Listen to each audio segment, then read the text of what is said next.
नमस्कार। आज हम जानेंगे भाषा शिक्षण। भाषा शिक्षण क्या है? भाषा शिक्षण में मुख्य 3 बिंदु होते हैं। पहला चयन यानी सिलेक्शन, दूसरा अनुसरण यानी ग्रेडेशन और तीसरा प्रस्तुतिकरण प्रेजेंटेशन। ये तीनों बिंदु जो है वो शिक्षण कला से जुड़े हुए हैं, क्योंकि शिक्षक जो है वो एक ऐसा उसका एक ऐसा काम है जिसके द्वारा वो व्यक्ति विशेष के भाव और उसकी हर अच्छाई और बुराई को वो अच्छे से समझ सकता है। शिक्षण एक कला है जो जिसके द्वारा वो किसी भी छात्र की हर चीज़ को समझ सकता है। छात्र को छोड़िए, समाज की भी यदि कोई चीज़ हो जहाँ पर वो उसको नोट कर सकता है कि ये इस बच्चे के अंदर ये चीज़ की कमी या इस व्यक्ति विशेष के अंदर ये चीज़ की कमी कैसे है। जैसे एक उदाहरण हम देते हैं कि यदि किसी ने भारत शब्द है और उसको भारत बोला या घर को गार बोला, तो शिक्षक को ये समझने के लिए कोई सोचना नहीं पड़ेगा कि इसकी ये गलती जो है इसकी अनुभव कम होने की वजह से हो रही है। शब्द का सही प्रयोग ये नहीं जानता और इसमें महाप्राण ध्वनि का इसको सही प्रयोग नहीं पता, इसलिए इसके कारण ये जो गलतियां कर रहा है।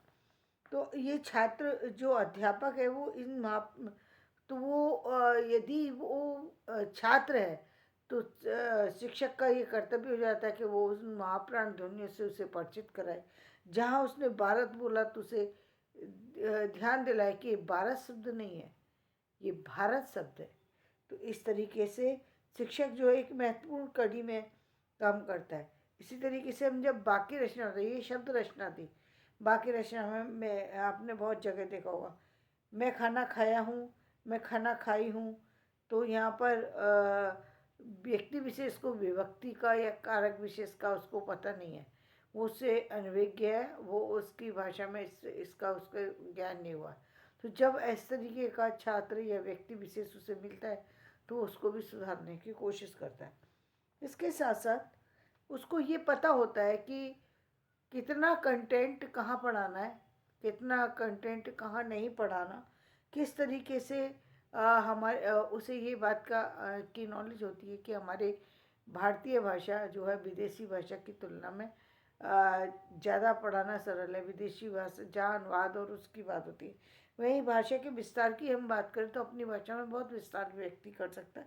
तो वो उसकी हर बारीकी को, उस व्याकरण की हर चीज़ को जो है वो बहुत ध्वनि, लिपि, वर्तनी आदि सभी चीज़ों पर बहुत महत्वपूर्ण ढंग से उसे पढ़ा सकता है। तो उसे अपने लक्ष्य बिंदुओं का पता होता है कि कहाँ उसे कितना बल डालना है। सीखने वालों की मातृभाषा की पहचान भाषा शिक्षण की पूरी योजना की दिशा देती है। और जो भाषा शिक्षण की जो पूरी योजना है वो उसके सीखने वाले जो एक ग्रुप है उसको उसको जो है वो एक काफ़ी जो है सफल बनाता है। जो ग्रुप जिस ग्रुप को शिक्षक पढ़ा रहा है, चाहे वो छोटी क्लास भी हो सकती है, बड़ी क्लास भी हो सकती है, या कभी कभी ऐसा होता है टीचिंग जो है वो इससे अलग हट करके भी कहीं कहीं हम जब मोटिवेशनल या कहीं उस तरीके में भी शिक्षण में जब जाते हैं तो फिर वो शिक्षण देने में उसे ये पता होता है कि ये जो दोष हैं इनको कैसे दूर किया जा सकता है। भाषा वो टॉपिक क्या है और उसकी टॉपिक की कौन कौन सी चीज़ें, वो उन बारीकियों को सजगता के साथ बता सकता है यदि उसे पता है तो। और कभी कभी हमें जो दिक्कतें आती हैं वो किस में आती हैं, जैसे कभी कभी हम देखते हैं कि ये सगोत्रीय भाषाएं हैं। तो सगोत्रीय भाषाओं में हमें कभी कुछ एक महत्वपूर्ण बात तो ये होती है, सगोत्रीय भाषाओं में हमें एक दूसरी लैंग्वेज को समझने में कठिनाई ज़रूर आती है, लेकिन फिर भी हम कहीं ना कहीं उसका एक जो लक्ष्य है वो हम कहीं ना कहीं ज्ञात कर लेते हैं। तो ये हमारा प्लस पॉइंट होता है। और माइनस पॉइंट ये होता है कि जैसे भाषा में जो बदलाव हुए तो उस वो बदलाव किन कारणों से ये हम तब तक नहीं जान पाते जब तक हम उस सगोत्री है लेकिन उसके बाद भी, जैसे गुजराती और हिंदी का या मराठी है, ये काफ़ी करीब हैं, संस्कृत है काफ़ी करीब है, लेकिन फिर भी यदि संस्कृत पढ़ानी है तो संस्कृत की कुछ चीज़ें जाननी होंगी, गुजराती पढ़ानी तो गुजराती की चीज़ें तो जाननी ही पड़ेंगी। तो इस तरीके से या हिंदी पढ़ा रहे हैं तो हिंदी में यदि आप गुजराती को लेना चाहें तो नहीं पढ़ा सकते, तो उसके बारे में अलग से अध्ययन करना पड़ेगा और उसको अलग से समझाने, उसके व्याकरण पर ध्यान देने की आवश्यकता है। इसके साथ जब एक भाषा शिक्षण में जो एक मुख्य बात ये होती है, जब हम क्लास में एक जो पाठ्यक्रम तैयार करते हैं, उस पाठ्यक्रम में जो हमारी सामग्री दी गई है, पाठ्यक्रम में यदि जो पाठ्य योजना की गई है, उस पाठ्य योजना को प्रस्तुतिकरण कैसे करना है, बच्चे की कठिनाइयों को कैसे दूर करना है। क्योंकि देखिए, छात्र तो ऐसा भी है, एक छात्र ऐसा है जो बहुत इंटेलिजेंट है, जिसको आप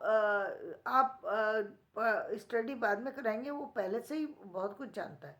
तो ऐसे स्टूडेंट को वहाँ पर बैठा के रखना भी, ये भी एक शिक्षक का बहुत बड़ी बात हो जाती है। ऐसे स्टूडेंट को अपने क्लास में बैठाना शिक्षक का लिए एक जिम्मेदारी वाला काम होता है। और ऐसे स्टूडेंट को बैठाना जो पढ़ाई से बिल्कुल भाग रहा है, उसको बैठाना वो भी एक बहुत जिम्मेदारी वाला काम होता है। और वो यदि कमज़ोर छात्र को ऊपर ले आता है, और जो छात्र ऊपर है उसको कहीं और किसी और स्तर पर ले जाता है, तो ये एक बहुत बड़ी कला है। और ये सब किसके द्वारा? प्रस्तुतिकरण, सामग्री प्रस्तुतिकरण उसका कैसा है। देखिए, पहले सिर्फ हमारे पास कुछ चीज़ें हम बोर्ड की सहायता से पढ़ाते हैं, कुछ अभी क्या है, स्मार्ट शिक्षण के में बहुत सारी ऐसी चीज़ें हैं जिसके द्वारा हम नवीनीकरण के नवीन तरीक़ों से और जो शिक्षण देना शुरू किया है वो हमने। तो और फिर इसमें एक और चीज़ होती है कि मान लीजिए फिर भी बच्चे को याद है, तो रेमेडियल टीचिंग, इसके लिए इसकी भी बहुत बड़ी आवश्यकता होती है जब रेमेडियल टीचिंग कराई जाए। तो ये रेमेडियल टीचिंग का जो सिस्टम है, ये जनरली उन स्कूलों के अंदर है जिनमें 5 डेज स्कूल हैं। तो सैटरडे के दिन वहाँ पर रेमेडियल क्लासेस लगती हैं और उसमें टीचर आके वो उस रेमेडियल क्लासेस को लेते हैं, या फिर अलग से भी कभी कभी क्लास देने की एक योजना बना रखी है। जो तो इस तरीके से यदि हम रेगुलरली किसी बच्चे को या कॉन्स्टेंटली किसी बच्चे को हम ऑब्ज़र्व करें और उसकी कमियों को दूर करें, तो जो बच्चा कमज़ोर था वो कहीं ऊपर हो सकता है, और वो अपने अंदर वो जो सारी कुशलताएं ला सकता है जिसके द्वारा उसका भविष्य का जो निर्माण है वो सही ढंग से हो सके। तो धन्यवाद, मैं अपनी वीडियो यहीं समाप्त करती हूँ। मेरा वीडियो पसंद आए तो इसे लाइक करें, शेयर करें, सब्सक्राइब करें।